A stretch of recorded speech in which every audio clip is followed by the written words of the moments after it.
Ladies and gentlemen, this is Don Connor coming to you from the end of the world. I was asking myself the other day while smoking by myself, I said, you know what? Imran, what if everybody in this world was fake? What if nobody existed but you? You know? And this was just a big game of trying to get you to accept and love yourself. And you weren't going to be able to die or level up, move on, make more money, fuck better bitches if you didn't love yourself or, go up that next level of self-love and self-acceptance. So, over the course of that thought and me asking myself this question, I was like, damn, I've really been acting and operating as if I hate myself, which is probably why my life ain't shit. How y'all doing? How we doing? We're back today. Today is it's the hottest day of the year here in Louisville, Kentucky.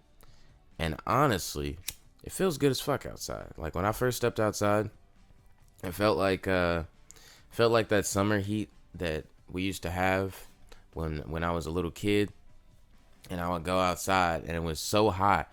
Me and my siblings wouldn't even fucking play. We'd be like, all right, let's just lay down and tan. Like it's too hot to run around. So we'd all just, my dad would come outside and he'd just see 5 kids laying on their fucking back in the backyard. Like we're trying to, photosynthesis is just times. These times. Yeah, that first part, I wanted to talk about Imran's theories of life in this episode. And if you're not smoking, smoke up, Johnny. It's about that time. Imran's theories of life. Yeah, the thought I shared earlier, it was, it's been a reoccurring thought throughout my life that just like nobody else is fake and, everybody else is fake and I'm the only real person. And it's just like, just take it and apply it to yourselves because I feel like this could be true for everybody. And it reminds me of the, I don't know if anybody's ever heard of the Argentium Astrum, but it reminds me of some shit like that. It's like life is a school for your soul, but everybody's soul, it's too much to explain. I don't know. Everybody's soul is in school at the same time, but, some niggas is canon and some niggas is not canon. So, like, we're all here at school on Earth, taking different classes, leveling up. So, like, niggas, oh my God. Okay, my cat just jumped on the bed. I thought she was gonna fuck some shit up. She's good though. All right. Well, yeah, maybe we're just here to level up. Maybe we're just here to learn to love ourselves a little bit more. Maybe we're here to ride bikes and make podcasts and take care of cats. I don't know. I digest. You get it? So, yeah, being a human being is not that hard. I don't think it's hard. I think that we make it harder by trying to be certain types of human being. I used to have a saying all the time, and I don't know why I ever stopped saying it, but I used to say, I'm like, you can never be who you want to be. You can only be who you are. And motherfuckers spend their whole lives trying to escape themselves. They never get there. They never get here. They never get to the point of the point of life. And the point of life is just to just be. I think, in my opinion, it's like the more you, what did the nigga said, the dad from Rick and Morty, he said have you ever tried to relax? It's a fucking paradox. And I'm like, yeah, it's hard to try and be human. It's a fucking paradox. You gotta just be human. Motherfuckers be like, oh fuck, I'm not going to the gym, I'm smoking too much, I'm drinking too much, I hate myself for all of these things that I'm doing.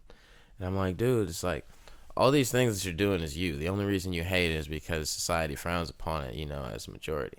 I mean, that being said, there are certain things I feel like society should frown upon, but like, I don't know, like, just do what you're doing. Like I saw a dude today, nigga was strung out on heroin in one video, and then the very next video, fucking Fortune 500 business owner, some shit.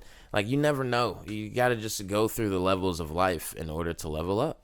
And it's, what I'm saying? It's okay to be where you're at. It's okay to be strung out on heroin or cocaine or alcohol or drugs right now. Right now, it's okay. You know, if that's what you're doing right now. If you don't plan on doing it forever and going out like that, because if you go out like that, in my opinion, you're going out like a bitch.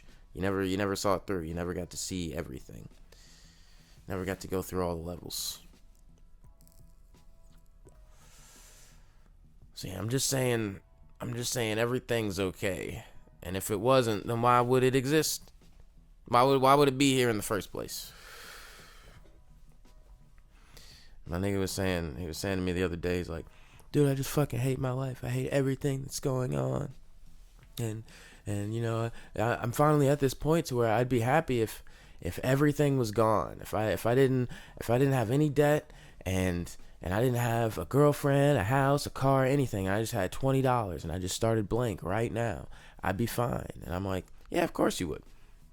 But you had to see all this ugly shit to know that. You know, it's like you had to fuck up your life to this point to know that you'd be okay without all the shit that you did to fuck up your life. You're like, oh shit, I was fine before I started trying. It's like, oh my god. That's why I don't know. That's why it's just effortless energy, guys. Effortless energy. Let that be the mode of the day.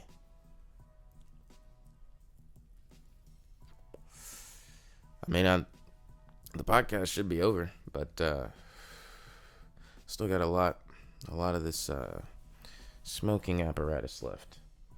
So I'm gonna see what else I got for you guys. Actually, this is even funnier.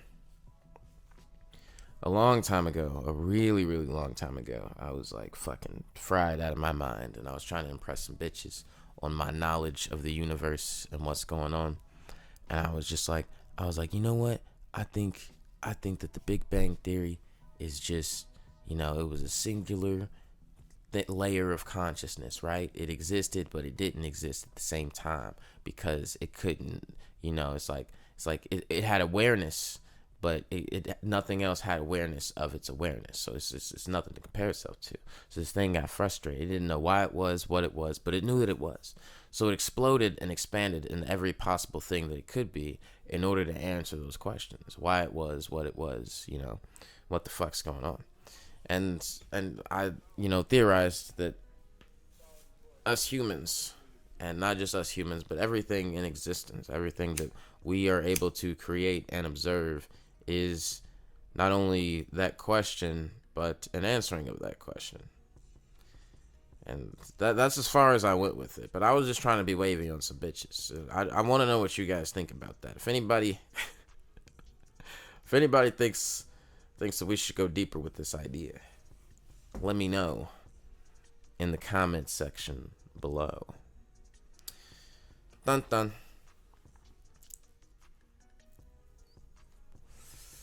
I swear to God, I got one of those cats that, like, you know how your cats be like fucking shit up and knocking shit over. My cat doesn't mess with me, so I feel like I mess with her more than she messes with me. She just keeps to herself. She's like 2 years old, but she's been a baby for, like, you know, 2 years. I don't feel like she's ever grown or gotten bigger. Hey, get out of there. She likes bags, though. Nice, you know. Cats are fun. Cats are cute. My sister wanted me to talk about why men ain't shit. That was her episode request. I'll indulge a little bit, but I feel like I already did. If you know, you know. But I'm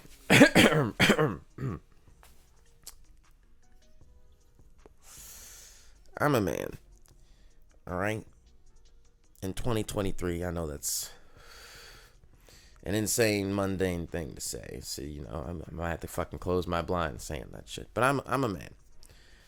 I am a what do they call it? I'm a cis male. I'm a cis black male. If that's the fucking correct motherfucking pronunciations. I like bitches. All right. So here we go. So here's what I've seen. I used to be the nigga that would get on the bus early, go to the store before school to get my bitch some chocolate.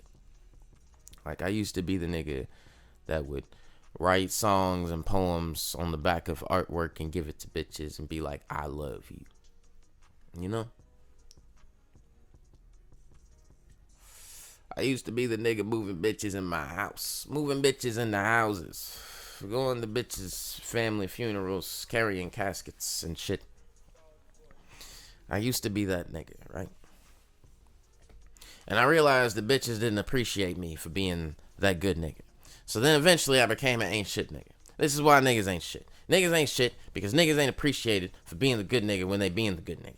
And that's what happens. It's a toxic cycle. It's like there's a time in life where girls is good girls and niggas is good niggas. And this is like medium high school, you know, high school, middle school, medium high school, okay? And then cut to the young girls date the older guys. And then the older guys fuck up the younger girls. So then by the time we get to the girls that's our generation, they already fucked up. So then they fuck us up, and then, you know, we start dating a younger girl. We fuck them up. The cycle continues. That's what happens. But I'm saying it starts with y'all. Y'all gotta choose the nice nigga when the nice niggas is available. Because there's only a certain amount of time that nigga's gonna be that nice nigga. You gotta catch him. You know what I'm saying? You gotta catch him right before he meets that fucking the 25-year-old bitch that fucking, I don't know, fucked half the city. You know, she's already pregnant when she meets him, and she's gonna convince him it's his kid. You know what I'm saying? Right before he meets that toxic woman that's gonna change his life and his perspective. You know, take all his money and everything. That's why niggas ain't shit. All right. I'm done smoking. The episode's over. How did I end it? Thank you for listening, and good night.